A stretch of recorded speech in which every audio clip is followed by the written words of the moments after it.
देंगे कि ये जो कीमो रिसेप्टर होते हैं एंड बैरो रिसेप्टर जो होते हैं उनके बारे में। तो सबसे पहले हम पढ़ेंगे बैरो रिसेप्टर के बारे में। तो बैरो रिसेप्टर होते कहाँ पे?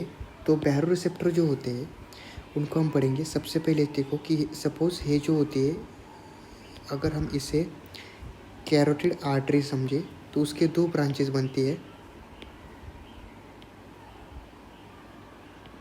ये वाली जो ब्रांच है उसे कहते हैं एक्सटर्नल कैरोटिड आर्टरी, इसको कहेंगे अपन इंटरनल कैरोटिड आर्टरी, ठीक है।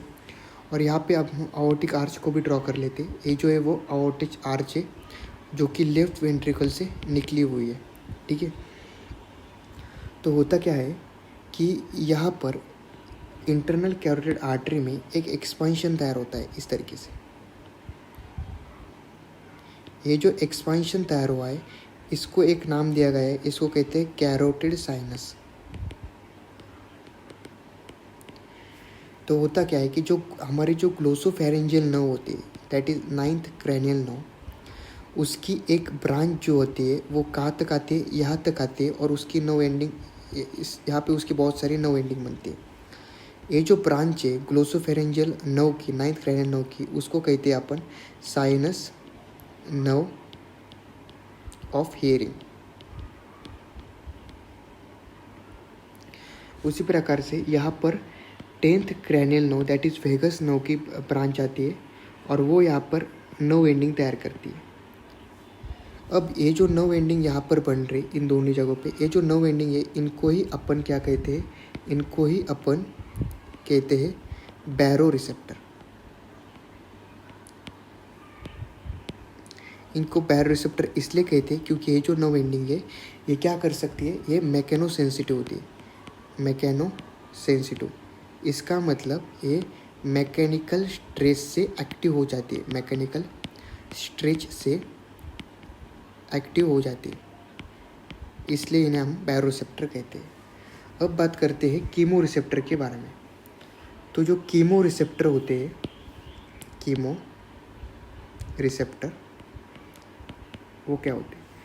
तो कीमो रिसेप्टर में हम ऐसे समझेंगे कि सबसे पहले तो इंटरनल कैरोटिड आर्टरी और एक्सटर्नल कैरोटिड आर्टरी, इन दोनों के बीच यहाँ पर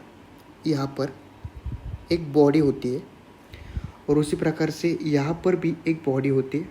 यहाँ पे बहुत सारे बॉडी होते हैं। तो ये जो बॉडी होती है इसको कहते हैं कैरोटिड बॉडी। और यहाँ पर जो बहुत सारे ऐसे बॉडी होते हैं उनको कहते हैं आयोटिक बॉडी। तो इन कैरोटिड बॉडी में और आयोटिक बॉडी में दोनों में ग्लोमस सेल टाइप 1 होता है जो कि कीमो सेंसिटिव होता है। तो इन्हें अपन कीमो रिसेप्टर कहते हैं।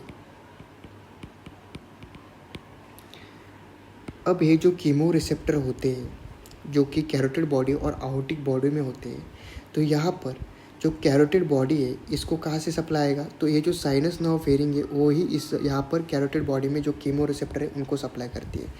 तो हमें याद रखना है कि बैरो रिसेप्टर और कीमो रिसेप्टर को कौन सप्लाई कर रही है? Sinus nerve of hearing, glossopharyngeal nerve की एक ब्रांच है वो वाली। और यहाँ पे भी जो वेगस नर्व है वो ही सप्लाई करती है किसको? कीमो रिसेप्टर जो आयोटिक बॉडी के अंदर है। तो यहाँ पे भी हमें याद रखना है कि बैरो रिसेप्टर और कीमो रिसेप्टर को कौन सप्लाई कर रहा है? वेगस नर्व सप्लाई कर रही है। उसके बाद जो बैरो रिसेप्टर होते हैं वो मैकेनो सेंसिटिव पता है हमें, वो कब एक्टिव होते हैं पता है, लेकिन उनकी जो फंक्शनल रेंज होती है वो बेसिकली होती है 50 mmHg से लेके 200 mmHg। मतलब अगर 50 mmHg से प्रेशर बॉडी में कम हो जाए ब्लड प्रेशर तो बैरो रिसेप्टर इनएक्टिव रहेंगे, और 200 mmHg से ज़्यादा हो जाए तो बैरो रिसेप्टर फिर भी इनएक्टिव रहेंगे। इसके बीच में रहेंगे तो वो एक्टिव हो जाएंगे। अगर प्रेशर बढ़ा तो एक्टिव हो जाएंगे इसके, लेकिन इससे कम प्रेशर हुआ 50 से तो वो इनएक्टिव रहेंगे। 200 से ज़्यादा हुआ तो वो फिर से इनएक्टिव रहेंगे। उसी प्रकार हम कीमो रिसेप्टर के बारे में पढ़ेंगे। कीमो रिसेप्टर जो होते हैं वो एक्टिव कब होते हैं?